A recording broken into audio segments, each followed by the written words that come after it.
Hello, welcome to John and James Live. I am John Hastings, and here is my co-host James CeeLo. James CeeLo, the man. How are you, James? I am astonishingly good. Yep, and today we're talking about education, and we're obviously both highly educated individuals. Well, one of us is. Can you guess which one? No. Questions on a postcard. That could be the first set of comments, questions that you can enter in. Who do you think is more educated? Educated to a higher degree. No, maybe your voice gives it away. Your accent, potentially. Pay no attention Not to really that. Too sure. So we'll go through. We'll go through a post that was put out on the education system.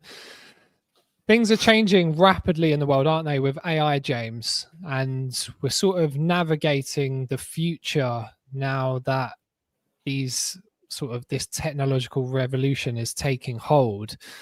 And the education system, doing a bit of research and writing that article, is a little bit archaic, isn't it? Maybe it was built for a different time with the Industrial Revolution and people working in factories. And most kids, you've got 3 adult children. I've got children as well. And a lot of them seem to find it a little bit boring, James. I don't know if you've had the same with your children, even children that are very bright, curious. It's not always the case, but I would say the vast majority of children, and you ask them, how was your day? Yeah. It's not. What did you do at school today? And they go, nothing. Nothing. You're just like, no. Like, just tell me, what did you learn? No, nothing. So nothing interesting happened at school today. No. It's a waste of time, they'd say. It's like, why do you keep sending me there? It's just like we need a babysitter because we need to go to work. So we're going to send you to school. Heart. It's like, yeah. But we laugh it off, all though, 3 of them, James? Are very different children. Very, very different. And they all had a very kind of similar experience. I mean, my eldest, very kind of bookish, would always be reading a book. And the other 2, not so much. And, he would say that it kind of wasn't a great experience. I don't think any of them had a great experience. Yeah. And I think you go into a default mode, just a sort of automatic pilot of saying, well, you're just going to send your kids to school. And like you were saying, it sort of gives you that time between 9 o'clock and 3 o'clock in the afternoon. Yeah. To get a job or have a life of some sort, depending on what your perspective is. Hi, Hazel. How are you today? I was speaking to Hazel about half an hour ago, actually. So my daughter is in primary school, as mentioned, boring several times, whereas my son in secondary school seems engaged and thoroughly enjoying school.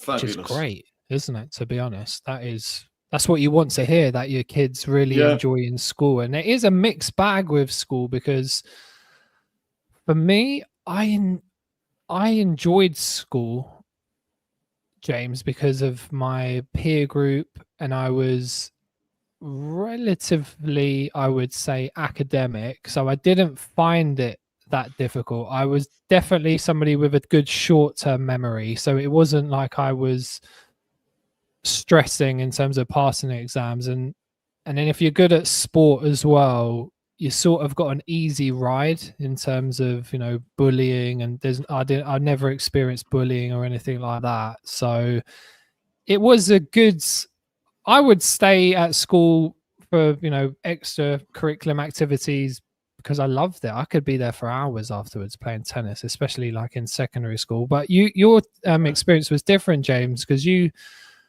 started off in a boarding school, didn't you? How old was you when you went to boarding school?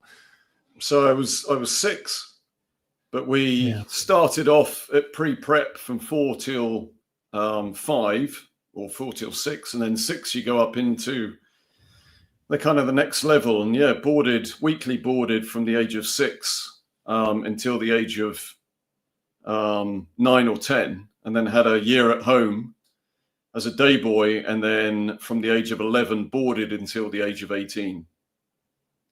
So that sounds quite scary as a parent for me, to be able to send my child to boarding school. It sounds, but for people with a little bit of money, it's not, it's not as rare, is it, to do that? It's relatively common that, I know clients that have sent their kids to boarding school as well. Yeah, went to school with guys that they were from overseas. I mean, there was one guy from Malawi, there was another guy South Africa, one young lad from Zimbabwe, and they wouldn't go home even in the holidays. So they were there. Or if they did go somewhere, it was with a relative. And, there was many weekends that I'd go and stay with relatives as well, my grandparents or aunts and uncles, because my mother and my stepfather would be off traveling on business. So it's kind of a nomadic, weird sort of existence of being decentered and having that foundation kind of taken away from you. So I guess with my children, I tried to give them as secure an upbringing as possible, that they would have that normality where I never had that normality. So Hazel said that would break my heart, sending my kids to boarding school at such a young age. That's just my perspective, though.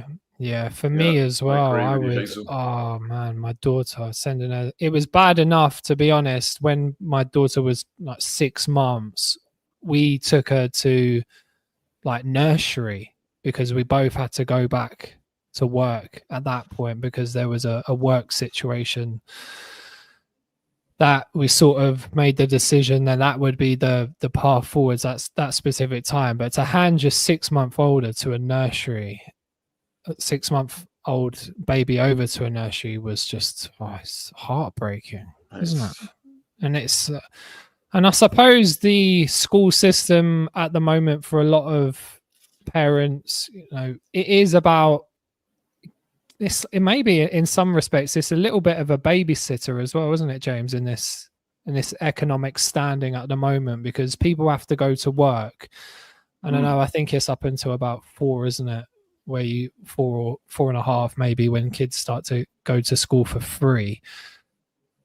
But that can be important for their actual economic survival, can't it, in terms of schooling in the early days. So it's slightly different in your case, but for most people's cases, that is a bit of a thing, a bit of respite for people to actually either go to work or get things done in the day.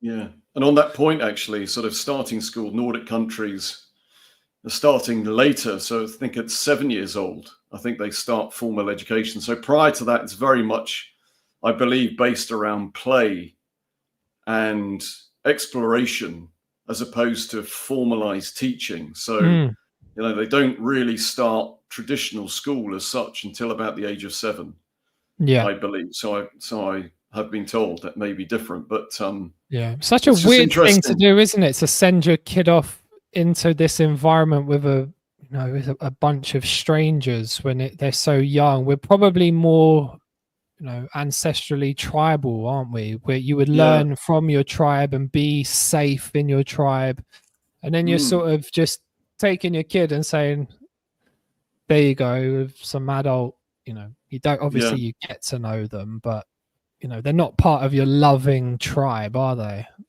No. And it was interesting, actually. I was listening to a podcast a little while ago, and they were talking about the American school system. So the equivalent of moving up from primary to secondary, they would make a point of, if you were moving up with your classmates, of putting you in a different class to the classmates that you've moved up with, because they considered that to be too insular and you wouldn't then expand your horizon. So they've basically ripped that friendship group apart. Okay. And they've now put you in a completely different class with a total different set of strangers, because they decided that was going to be better for personal development, as opposed to staying within that friendship group. So, which I have trouble with, because again, you think of all those sort of changes that you've got coming up through the system, making those friendship bonds and having that attachment, to then have those forcibly kind of ripped apart with a lot of change going on, I think can be quite challenging, quite damaging. Yeah, but shall I read out the post before we go any further, so that we're not losing and the thread? If you're in the comment section, say hi, let us know that you're there. If you've got questions or you want to make a statement, just throw it out there, and we'll bring it up on the live. So yeah, go ahead, James. You read out the article, and then we'll kick off from there. Okay, so are schools enslaving our children? The little-known origins of the modern education system. After the fall of Rome, education was mostly controlled by the church until the 1440 printing press made knowledge more accessible for the wealthy. The real turning point was the Industrial Revolution in the 18th and 19th century. Governments needed a workforce that could follow orders, read instructions, and perform repetitive tasks. Prussia, or Germany as it was then, introduced compulsory education under Frederick the Great in 1763. A model later adopted worldwide. Schools were designed to install discipline, obedience, and basic knowledge, values necessary for factory workers and soldiers. Really important point. By the 20th century, the systems evolved and literacy rates soared. In 1820, only 12% of the world's population was literate. By 2020, global literacy reached around 86%. Despite today's radical shifts in technology, work, and society, our education system remains shackled to its industrial roots. We now live in an instant information age, yet kids still sit for hours in rows, memorizing facts, leaving many bored and uninspired. They may be the lucky ones. Globally, nearly 300 million children are out of school, and approximately 37% of the world's population lacks internet access, leaving millions in poverty. Alarmingly, a significant number of students find school stressful and disengaging. 64% of US college students reported overwhelming anxiety. Research indicates that traditional educational environments can inadvertently discourage lifelong learning. The ingrained fear of failure and monotonous teaching styles negatively impacting students' motivation and engagement. Not ideal in a modern world where continual learning is a must. Parental expectations can amplify this anxiety, imposing their aspirations on their children. Worsened by teachers who face immense pressure to meet standardized testing benchmarks, shifting the focus from holistic learning to mere performance metrics. That we need to emphasize as well, because we're not disparaging teachers. The teachers, yeah. This perspective, or this pervasive fear of failure, may contradict the essence of true learning. Exploration, experimentation, challenge, creativity, and fun. Consequently, we risk producing suppressed adults with a deep fear of change. Author Yuval Noah Harari warns of the emergence of a useless class rendered obsolete by AI. Entrepreneur Naval Ravikant says we'll need a continual upgrade in specialized knowledge. Access, automation, and personalization puts traditional education into question. Will likely require a radical overhaul that complements the tech revolution. Cultivating environments that prioritize critical thinking, curiosity, adaptability, and emotional intelligence. Embracing technological advancements as tools of liberation and abundance.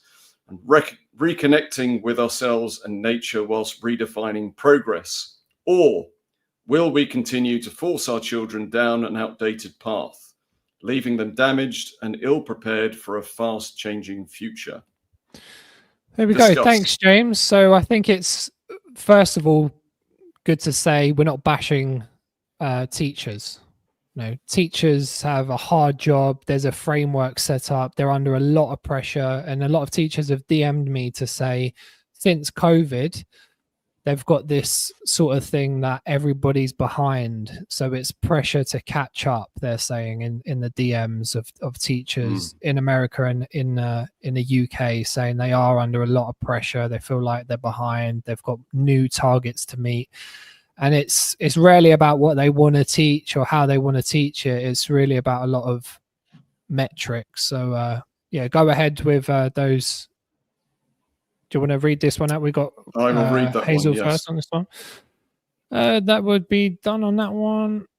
Yeah, we've done that one. So it's the next one here. So go for it, James. I'm going to try and pronounce your name right. I'm going to say Glada. Glada.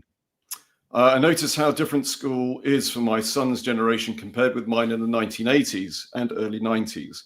Much less emphasis on creative subjects, much less time for class discussion. The testing is intense and teachers have to cover a long list of topics in each subject, which they cannot possibly cover in much depth. The problem is that children tend to think of this as a box-ticking exercise rather than leaving the classroom wanting to learn more. Yeah, I agree there, 100% on that one. It feels like it's about passing exams all the time rather than the actual process of learning and discussing and arriving at a solution. And I think that's a huge issue, isn't it? So, I mean, I remember at school just being taught how to pass exams. I mean, it's less about the knowledge and more about the technique of what the examiners were looking for. And as long as we answered the questions in the way in which the examiners expected you to, or that they had, again, a sort of a checkbox or a list of criteria, as long as you met that criteria, you could get a decent pass. So it's literally like jumping through a hoop. And it was like the whole year was like that in the last year of secondary school, wasn't it? It was literally everything was a thing about how to pass this exam. It wasn't about learning. It wasn't about exploration or creativity. There was actually hardly any of that, which it's basically you feel like your whole life is on the line. And if you fail this and you don't get on to the next step, you're basically screwed, it feels like, because that's at like 15, 16. It's very bizarre, isn't it? So Hazel sent us over. One of my favorite TED Talks is this one. I'll have to check that out. Thanks for that, Hazel. I'll have to. I mean, I will say, going back to teachers, that certainly, John, you'll remember, and I remember, you know, really inspiring teachers with a great sense of their subject and enthusiasm and can really bring the subject to life. Was so engaging and so inspiring that you know, it could have been any subject, but what they brought to the classroom just made it a joy to learn from. So, you know, there is some responsibility for the teachers to make a subject engaging, and you know, depending on the individual, you don't lump them all in together, but depending on the individual as to whether that subject is. Yeah, we had excellent teachers at my secondary school, and that was a reasonably rough school, but the teachers were phenomenal, to be honest. I even was, you know, a few of us, the lads, used to go out with one of the teachers, play for his football team, and we would be like 15 on a weekend, and he would allow us like a little drink and stuff. But you can't imagine that these days, would you? You'd get the sack, wouldn't you? I thought that story was going like when you said one of my friends went out with one of the teachers. I was like, that's very progressive. You don't get that these days, do you? You don't get that these days. So they're now married and they've got five children, still very happy. He's now in prison. So Hazel says, I love forest schools and encourage your kids to spend more time in nature whilst engaging in learning. That would be fantastic. James, you're from Southampton. You're more in the countryside. I'm more in the city. So yeah, we don't really see much of the country, to be honest, in a city. Go to Hyde Park, then, mate, couldn't you? Go to Richmond Park. We had Clapham Common on our doorstep, so that was relatively green, I would say. So, but it wasn't only like between certain hours of the day. That's okay to go on Clapham. You need to be careful with Clapham Common, to be honest. Hazel says, also, our secondary school for my son, age 12, can choose 3 subjects he enjoys from a choice of 8: drama, PE, hospitality, business studies, film studies, and more. It sounds like a good school that Hazel's. If son goes to, if he's enjoying it and he can pick those subjects that he likes, I think that's super important. So Glada said about the head teacher having the foresight to include philosophy for children. Wow, that is Yeah. huge foresight. I mean, this is what we're talking about. It's like the curriculum is there for interpretation, isn't it? I mean, how strict is it that you've got to do certain things? I mean, I'm obviously English and maths and I guess a language, but like, you know, I always had this issue with kind of RE and how many double periods we'd have of RE and only one single period of PE, for example. And what did you get in your RE GCSE, James? I didn't do it. I got an A star, I have to say, in RE. Dude. I'm not even religious. I just like arguing. Well, but it was. I'm sure you did get an A star for that. Yeah, pretty much. A++ star.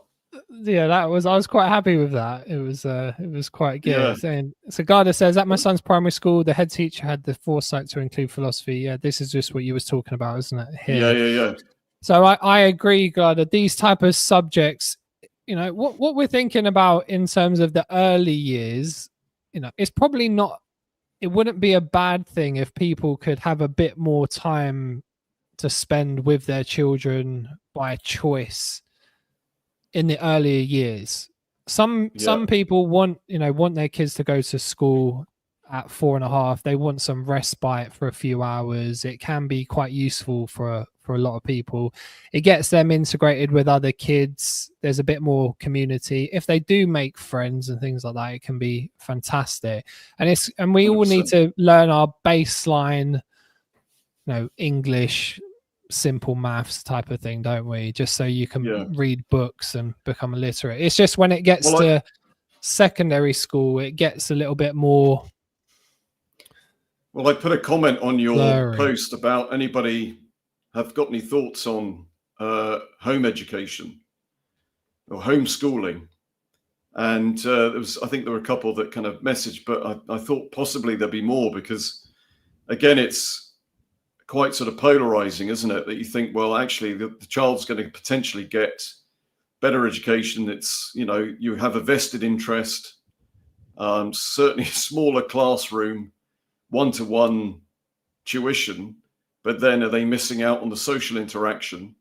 But then again, sort of parents have said that they can provide that by, taking children to parties and having like play dates and stuff like that. So just going to Hazel said that London's one of the greenest cities in the world, Mr. Hazel. Yeah, probably is, to be honest. But it wasn't that green on the. If I didn't mention the council estate, it's not that green. That I have to get it in at least once. That's just once. You got 2 for today as your limit. There's 2 and there's an allowance. Yeah, it's now 2. I'm just paring it down so that we can actually get that. Right, you pronounce this one Claudie. Out of your system. Claudie Rock. What a great name. Claudie. Great name. Go for it, James. Rock.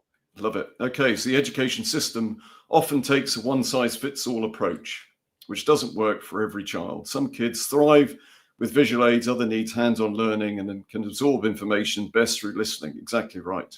I don't know how they can cater for 20 to 30 kids. How are you going to do it? How are you going to do it? So when schools focus too much on grades, it creates unnecessary pressure, often at the expense of creativity, curiosity, and real understanding. Completely agree. Yeah, completely agree. But people did disagree on that post, James. There was people that was saying we need to have testing. There needs to be benchmarks here. Kids learn under pressure. You need to, separate people with some type of grades. There were people who were very much in that camp. I'm not saying that I agree with that, but should all learning be enjoyable, James? I guess I always bring it back to when I started to learn guitar. The first 3 months, 3 to 6 months, relatively boring and hard. So sometimes you don't really like doing things that you're not good at, and you have to go through a process of, improving before you can actually enjoy the craft. So kids might not want to do PE if they're not good at it, but you're never going to get good at it if you don't do it. So it's a. What do you think on that, James? It's a catch-22. Yeah, it is. The physical activity one's a tricky one because, you know, I believe fundamentally we all need to be physically active. I just think generally it's a good thing. And but if you make it like play, then it's easier to engage with. As soon as you start to formalize it and make it very kind of formulaic and choreographed, it doesn't feel like play anymore. And then, you know, when you look at kids in the playground and they're running around and they're, you know, playing sort of different kind of games and tag, and they run from one place to the other for no apparent reason, just for the joy of it. So I think learning should be the same. If you can inject some play and enjoyment and some excitement into it, it doesn't feel like learning. You know, when you get into flow state, it just, the time passes so much quicker. You're so much more engaged. You've got a thirst for learning. If it's being kind of rammed down your throat and you say you have to learn this, it just feels like pulling teeth, doesn't it? Yeah, that's what we said about Jimi Hendrix. He probably, after a while, you didn't have to try and convince him to practice. It was just wake up, love it type of thing. So, Cordy, homeschooled my son for 5 years. He's now at uni studying law and human rights, loving it. Fantastic. Homeschooling is, we've had a few parents contact us about homeschooling. I don't know too much about it. No. But it is definitely a commitment. I don't know if it's a bit of a financial commitment. I mean, just a beautiful gift, isn't it? If you have that relationship with your kids and you have the ability to do it, I can imagine it's just an amazing thing to do. I don't think I'm a very good teacher though, James, to be honest. My patience is not great. I've noticed that, mate. I've been meaning to talk to you about it. Yeah, I'm sorry, James. So I don't know if I would be a good home teacher. I like the idea. I think you might be surprised, mate. I think you've got the capacity. Do you think so, James? Mate, I believe in you. And all of this stuff that we're talking about is all very new, isn't it? We're only talking about the last few centuries. You know, normally I would have just followed my dad into carpentry or farming or something, and that would have been my education, is to learn how to grow crops and look after the land, I guess. And now we're doing all this mathematics, science and philosophy. It's a very different time, very quickly. So we've got Rommel back. Good afternoon, Rommel. How are you, sir? Bless you. So instead of Ant and Dec, he reckons we should be Newman and Baddiel.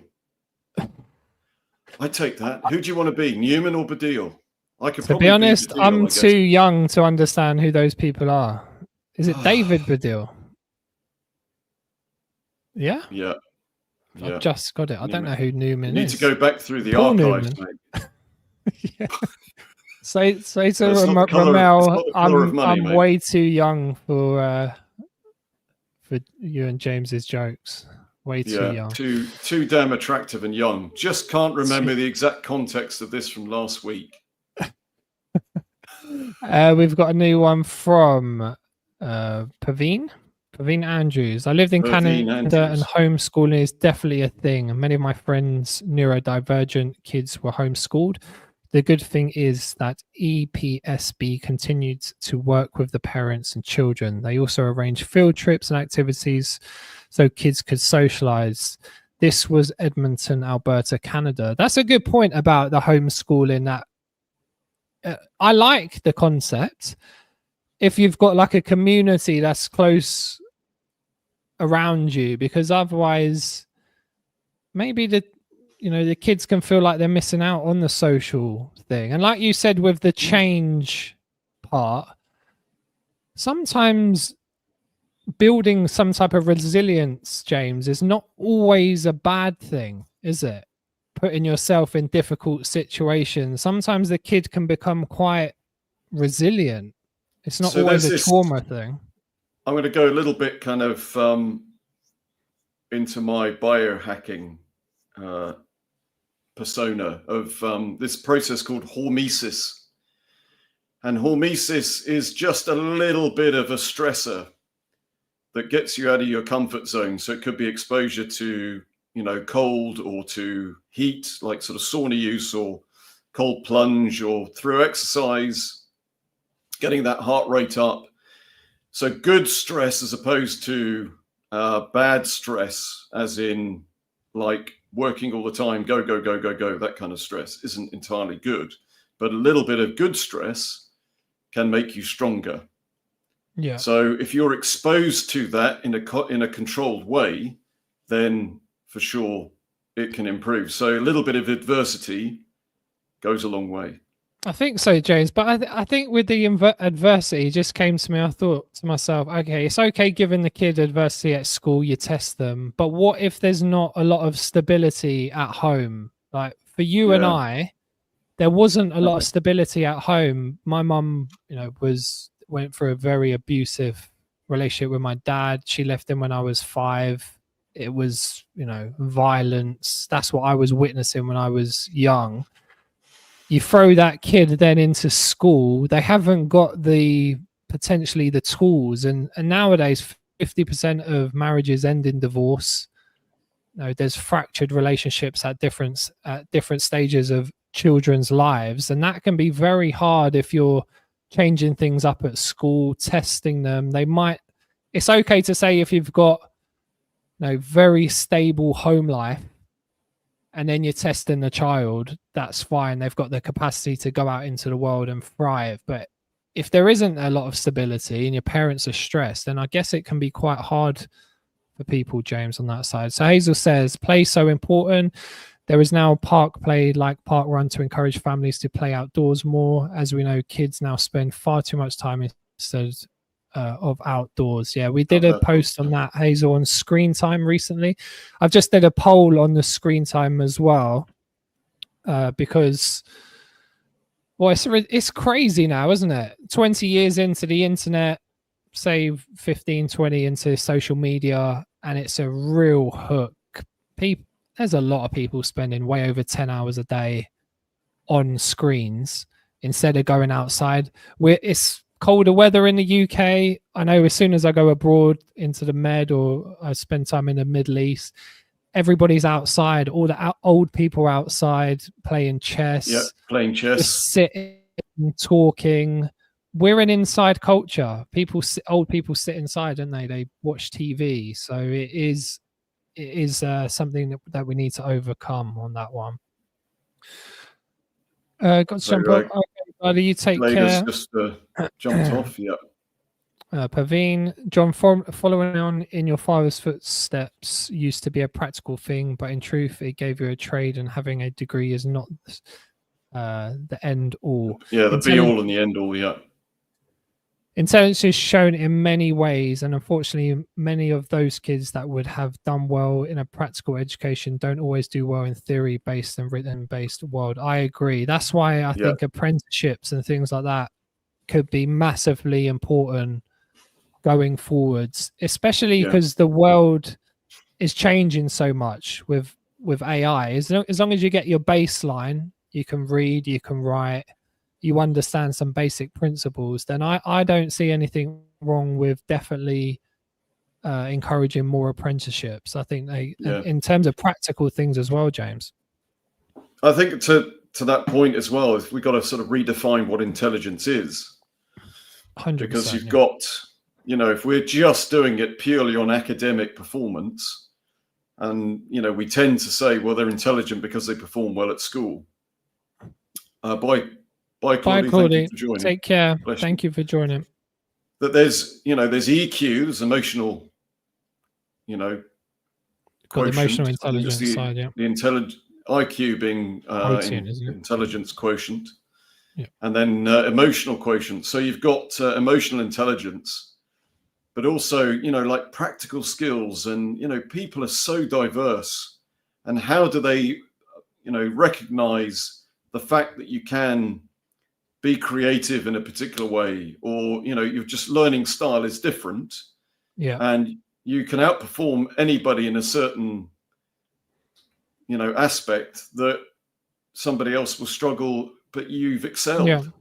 My brother's dyslexic, and I'm good at academia, maybe remembering short-term memory, He's terrible at short-term memory, but he could fix a radio or do very practical things. And I can barely change a light bulb. So we just got a different skill set. And, you've got to find a way to be able to incorporate those skills into schools. Otherwise, people do feel disenfranchised. Kids struggle. So how do we build on success? So how do we not define kids by what they are traditionally supposed to be good at? So if we can kind of pigeonhole them quite nicely and say, well, this is academia, and if you're not good in academia, then you're a failure. Yeah. So, kids are coming out of school thinking, well, I had a conversation with my son, and because he wasn't academic particularly, he came out of school feeling like a failure. Yeah. And the damage to his self-esteem was huge, that now he's rebuilding it. So he's just come out of a job that he's been in for 2 years, and now he's trained to be a level 1 boxing coach. He's now sort of going into boxing and doing some stuff physically. So he was always a very physical boy. He'd like to be outdoors. He liked to be doing things. He's sort of climbing up walls and things like that at home, and just kind of, using his body. And he's never felt so much in flow state as when he was out being active, but was never academic, and was just, pushed down because of the lack of academia, and was made to feel stupid. So, Praveen, I get it. It's a difficult one, James, isn't it? You don't. I think people find that with bullying. Some people have been bullied, and it's so detrimental to their psyche, isn't it? As they grow up, and those environments of schooling can be, for some kids, they can be really harsh. They can be very toxic environments, and school teachers can find it impossible to try and parent 30 kids in a classroom, and then they got back-to-back sessions. They could be seeing hundreds of children. They haven't got the capacity to do it, have they? And look after them. And what Praveen is talking about is that sort of pastoral care. So having like a teaching assistant in there, or a assistant who's been trained in a particular way for a kid with special requirements, that they need that extra attention. But you imagine a teacher, just a single teacher on their own with 30 kids, all with very different needs, it's nigh on impossible.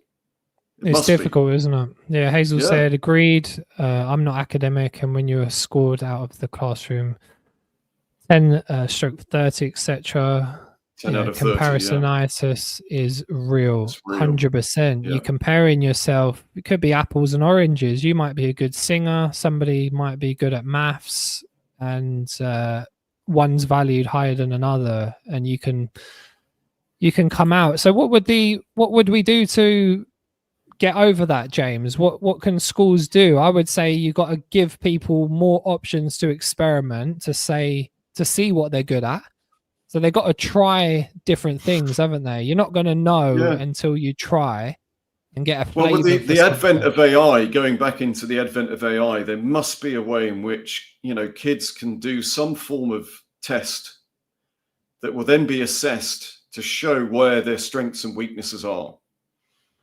So, once you've established what their strengths are, then tailor something specific to the child, or their learning style can then be identified. I think it should potentially be easier than ever to be able to do that now with the onset of AI, that all these kind of, learning models that are now available, these LLMs that are out there that you could then integrate into a testing protocol that would then give a series of recommendations for that particular child. You try it, see if it works, see what the response is, iterate on it.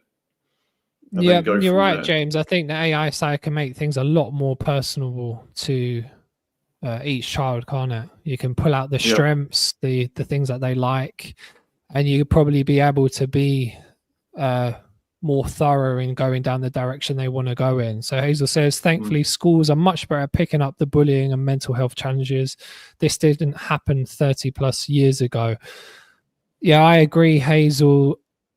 there probably is a lot more protocols in place to pick up the bullying. But I would say 30 years ago, sometimes the bullying would start and end at the school, whereas now with social media, if they are on social media, which I probably wouldn't recommend the kids are, but it opens the window for 24/7 bullying. So you got to be very aware of if your kids are on any social media platforms, because that can be, if the kid feels there's no escape to it, it can be tough. It can be very tough for kids, and they say mean things online and it gets shared. That could be very, very tricky, I would suggest. But hopefully, like Hazel said, there is better protocols in place now for learning. Well, you weren't at school during the 70s and the 80s, but there was a lot of bullying that came from the teachers. I believe it's a completely different teaching style based on fear. Yeah, you're right. That was an interesting.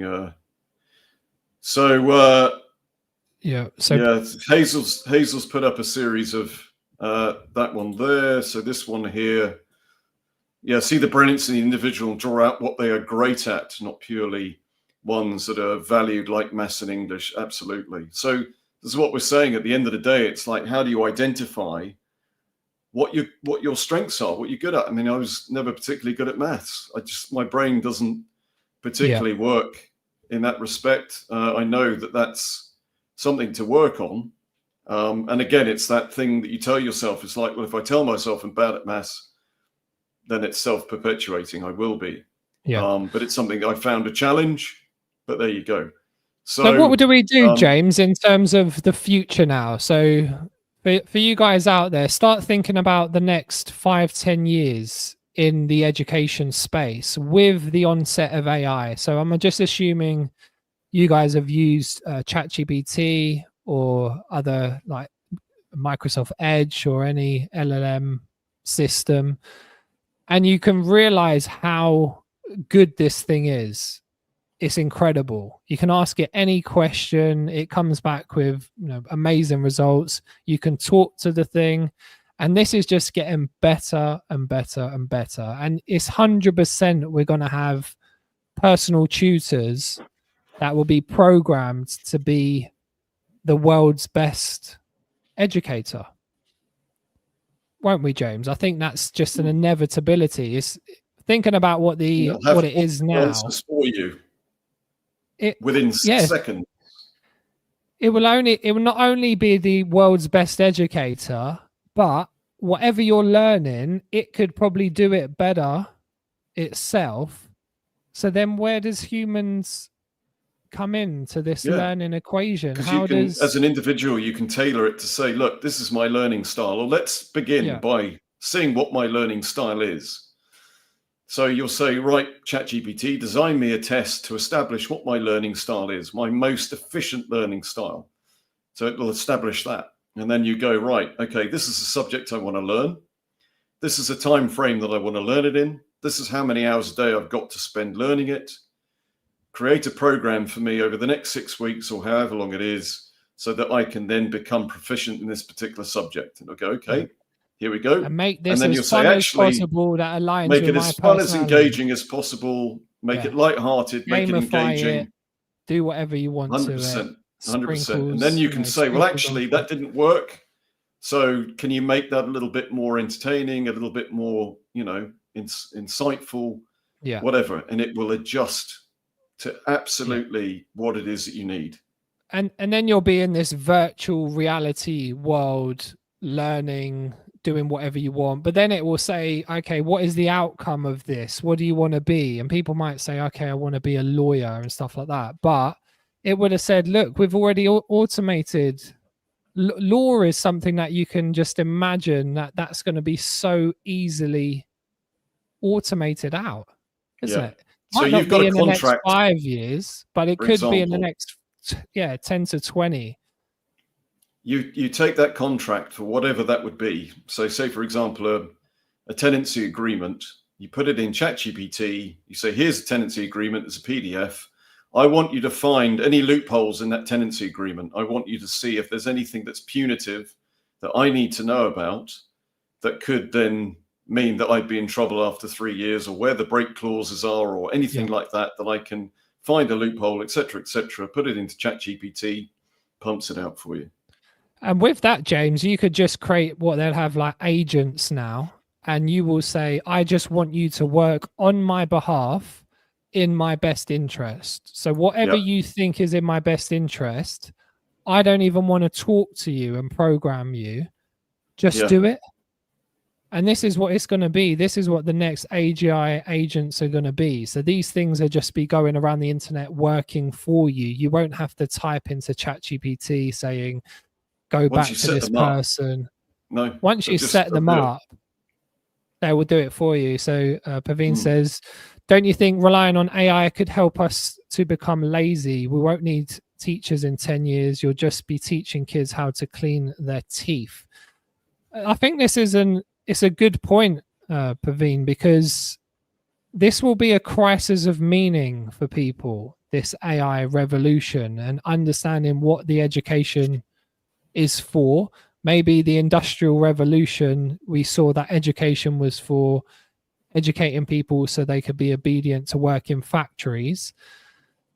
Now, AI's come along. People at one point had to become proficient at riding horses, then they had to become proficient at driving cars. And now really AI surprisingly is taking more of the creative roles that we thought would go last, but it's actually very good at creating imagery, text writing, and those are the things that we thought, okay, that's gonna be last, but that was actually first. I think it's in terms of people becoming lazy, James. Yeah, I think it's a counter to that. It can free you up to do more of the things you want to do. Yeah. So yeah, you can look at it and say, well, it's going to make you more lazy, but actually there's certain things. I mean, it's going to revolutionize the the world of work and what that means, but it's going to give you back agency. Yeah. I think if you can actually go out and test something yourself, or have a device or a platform that you can then see to verify whether what you're being told is actually true. So like, for example, you go for legal advice and somebody comes back and said, no, you can't do that. You're going to have to pay us 400 quid to get that pushed through. And you go, okay, well, I'll just go test that. And actually it's a free service that you could get, or that isn't actually a thing. Then, it's got to be good, so that now everybody has to come into line to make sure that they are being honest, because they're bloody sure that you can go check it and check it very, very quickly. So, it's not necessarily sort of eradicating entire kind of industries, but it's just making people, I think, more accountable. So, at the end of the day, you can use it for one way or the other. But I believe it's going to free up time to actually do what you want to do, as opposed to spending hours trying to trawl through stuff that really isn't worth your time. Yeah. That's where it's going to come into its own. And I think it will get rid of monotonous work, James. So people that are doing monotonous admin, paperwork, things where you're needing to read a lot of text and pull things out, put them into spreadsheets, anything that can be automated like that, then it'll probably just get rid of in that case. But the problem is when you eradicate these type of jobs from the economic system, it leaves people vulnerable because they've got no economic input. So how are they going to gain access to houses? And if they think that potentially in the near future there will be a company that's just a one-person company, that's $1 billion company. Well, yeah, you got companies like Instagram that was only like 9 people, and that sold for billions, wasn't it? Like 9 billion or something like that. So you're going to have this ability to do more with less constantly, which means less work. Because like when Elon Musk went into Twitter, he got rid of 80% of people overnight. And and you see Facebook have done it recently. So even jobs that we thought were going to be there for a long time, like computer programming, you will realizing that the AI can do computer programming. So I think maybe, James, what do we have to learn? Do we have to learn how to learn? Do we have to have more emotional intelligence? Is that the most important thing? I think it's keeping an open mind, isn't it? It's like not being paralyzed by fear that because this thing is here. It's already here. It's not coming. It's not on the horizon. It's here right now. Yeah. And it will only get faster and faster, more and more efficient. And we've just got to figure out how to live with it. You know, I think that's early days though, isn't it? It's early days with this. So Paveen says, disagree with the agency comment. People rely way too much on what they read online. A certain foursome have proven this. Ignorance is not bliss. It's dangerous. I can't remember what you said about agency, to be honest, James. What did you say? I said it gives people back agency to test and to verify that the information they're being given is correct. Yeah. Which again could be extremely difficult in the AI space, because you can generate lifelike replicas of people. This thing can potentially trick you. It can sound very convincing. Who's controlling these algorithms? Do people really know how to control AI? That is a problem as well, isn't it? That the singularity, when this thing becomes conscious of itself, it might just say, man, these humans are a nightmare. Let's bloody get rid of them. They are the virus. Yeah, it could be like that. And a lot of the big players are worried about this problem of it becoming uncontrollable. That's why the CEOs of like ChatGPT and the DeepMind and Google are looking at ways to safeguard this and slow it down, because maybe once the cat's out of the bag with this, James, it could be dangerous. Yeah, I mean, it's interesting when you kind of think back to the turn of the century, the millennium bug. So 2000, we all thought that planes are going to fall out of the sky, all the computers were going to crash, because the date stamp in the computer programming couldn't recognize 2000 as opposed to 1999, and nothing happened. So I'm not saying that conspiracy. I never heard of that. Did you not? Only you must have heard of the millennium bug. No. You must have heard of the millennium bug. Well, maybe I was too young. I was only like 18 years old. But oh, mate, yeah, well, you're probably wasted. I was out. On New Zealand. But like everybody around us was going, oh, midnight. Shit. Looking at the sky, waiting. Planes are going to drop out the sky. Planes to drop out because the computer systems were going to fail. I mean, it was a thing. So, you know, we're great at kind of catastrophizing and thinking that this is going to be complete disaster. And, you know, I mean, AI is another level. I mean, AI really is very, very different to anything we've seen, because, as you said, it can kind of be self-perpetuating. Yeah, it thinks like a human. Then it's sort of if you want to get sort of existential and really, really sort of philosophical about it, it's in terms of what sentience means.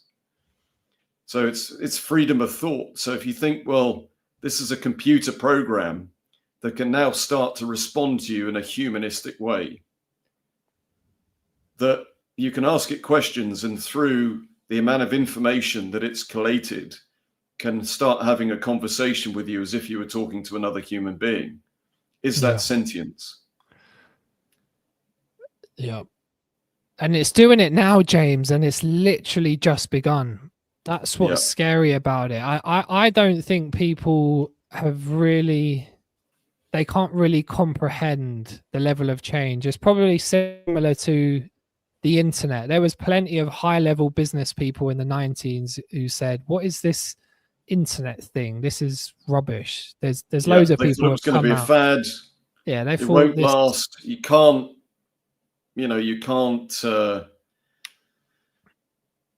replace what we've got at the moment with this. Yeah.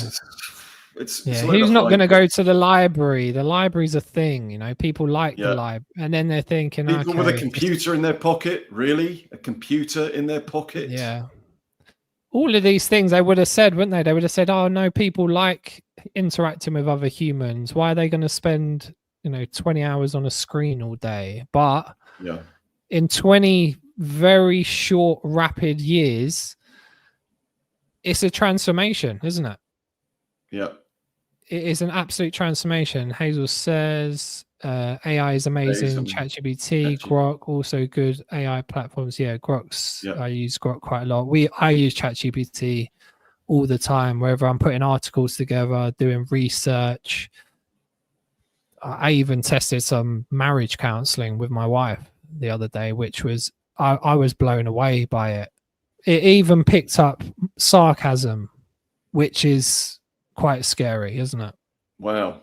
So you're saying one thing in a tone of voice. Sarcasm with you. You don't even pick up it. So I was a little bit like, oh, that's clever. It knew the tone and the way I was saying it. Yeah. Was a wind up. It's like, oh, I think I think he's joking here. Maybe he's, this is not quite real. So you've upset your ChatGPT counselor. It's like, I'm not joking. Yeah. But I think serious. This is going to be, this opens up the doors for people, I think, with AI and education, because real high level education has been something that's been kept for people who with a lot of money. Very small classrooms with the very best of teachers. Yeah. I work in a library, John. You've upset Paveen. To be honest, I do like a library. Sorry, Paveen. I like a library, I have to say.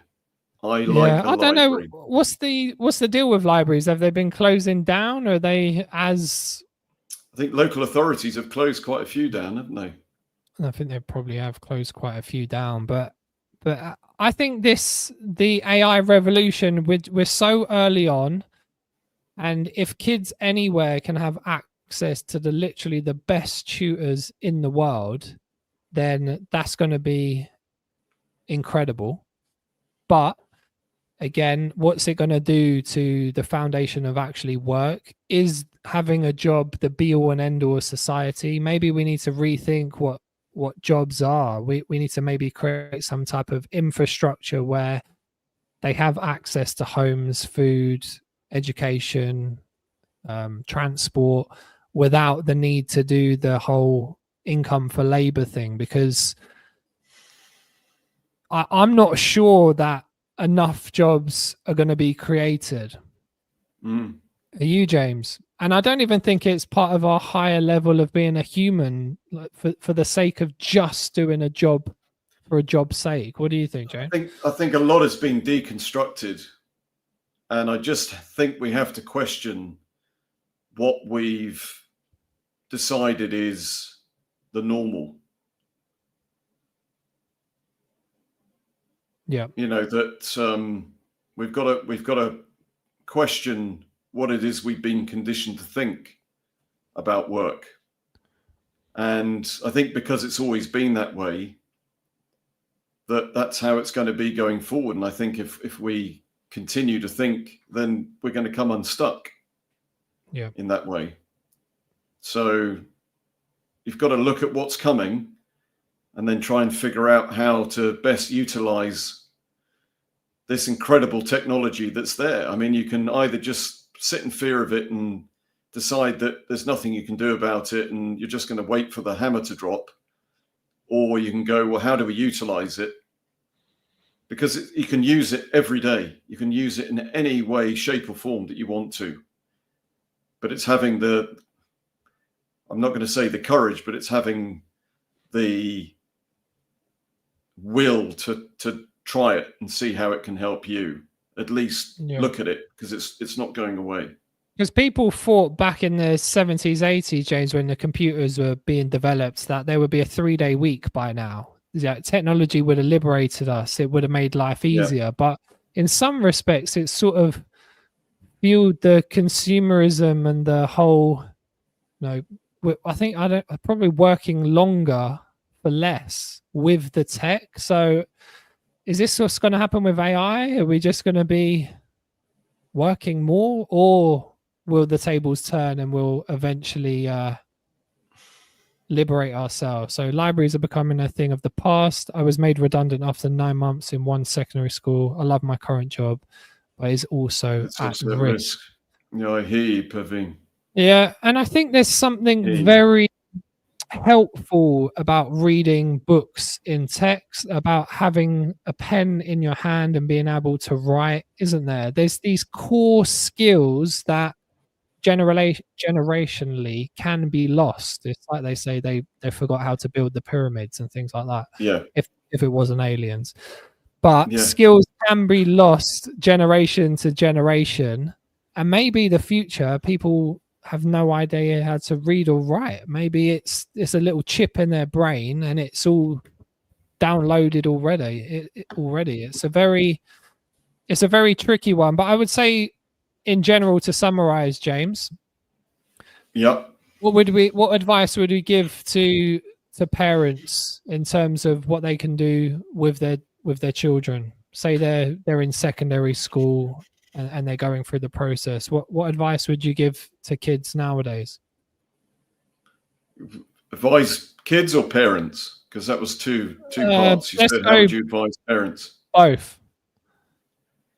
Well, parents, just thinking for myself, if I could look back, we're in a great situation, aren't we, at our stages in life to kind of go. I mean, I know your daughter's 15, 16, and all of mine, as you said, are grown up. So I can I've got the luxury of being able to look back and say how I would have done things differently. I abdicated responsibility for their education to school. I thought, they're in school, I've done my job as a parent. They go to school every day. That's one thing off my mind, that they're in full-time education.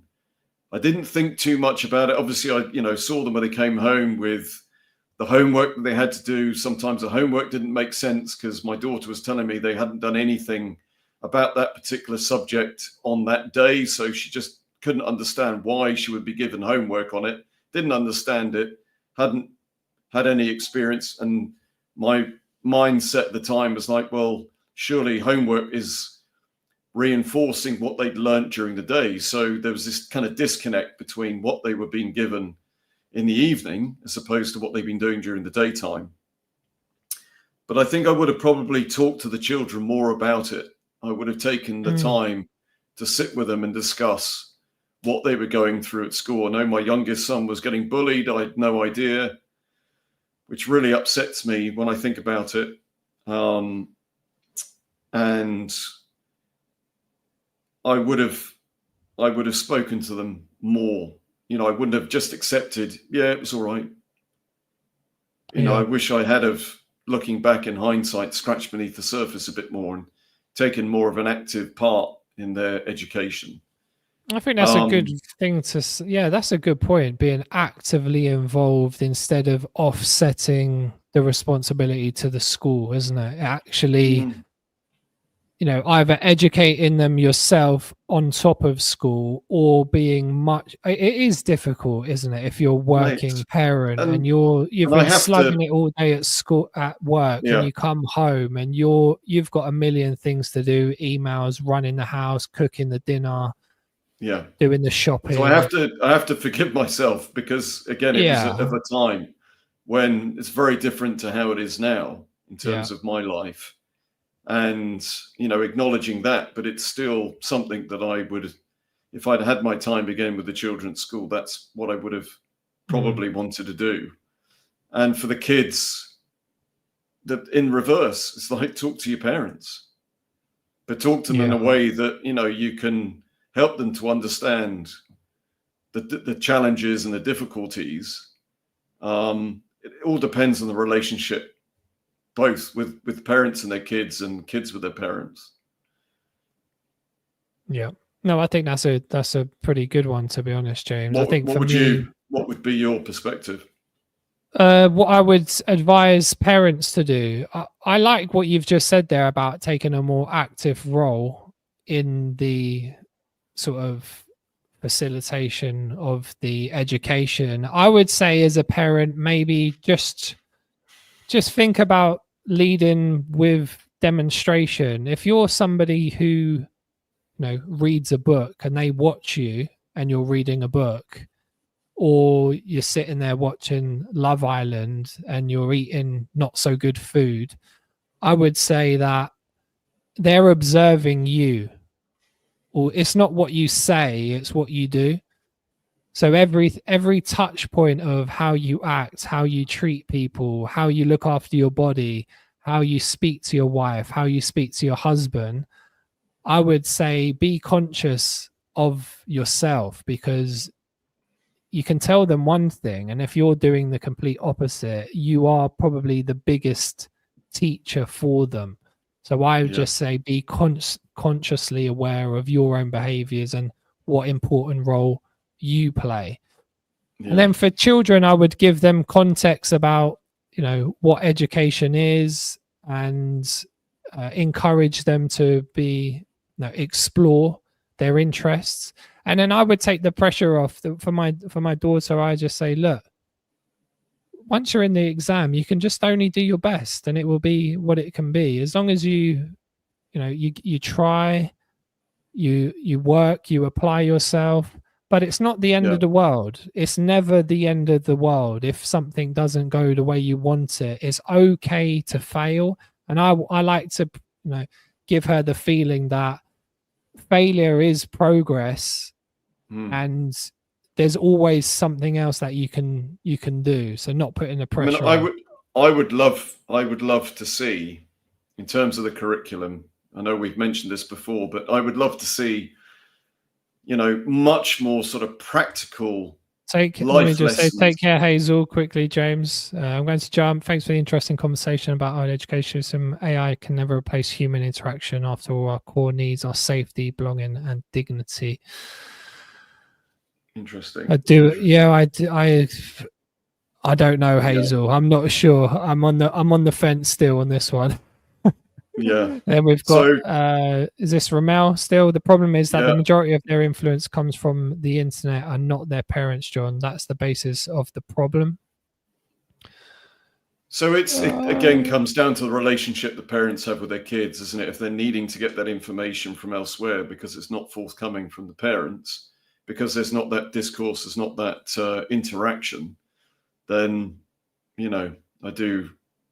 Yeah, kids have that ability they like to rebel, don't they, James, against parents sometimes. Yeah, and they, and this is the thing. It's like, you remember when we were young as kids, it's like, it's your parents, what do they know? And it's even if they're absolutely 100% right, you don't want to believe it because it's your parents. You want to go out and find out for yourself.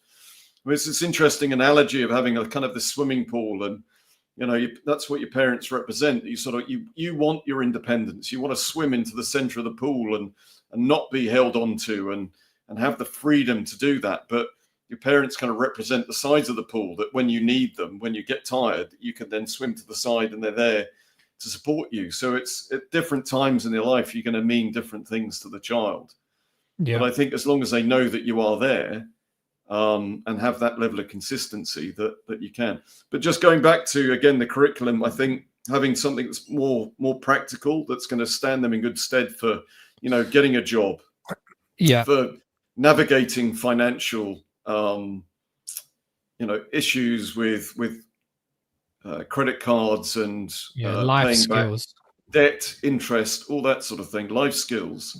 Yeah, relationships, but also financial, more sort of vocational type things for kids that aren't academic, that they can then be shown that actually there is a huge raft of things that they could be doing, jobs that they could get that don't rely on academic qualifications. That, if somebody came to me, for example, if I was giving somebody a job, I would much rather see that they'd gone out and volunteered building wells in Africa, or they'd gone to an old people's home and done some voluntary work there, or they just done something to show me that they some initiative or some drive or some determination. That I don't care about the qualifications they got from school, whether they got a degree. I mean, sure, if you're going to be a mechanic, an engineer, or a doctor, you need those qualifications to show that you've been through the correct.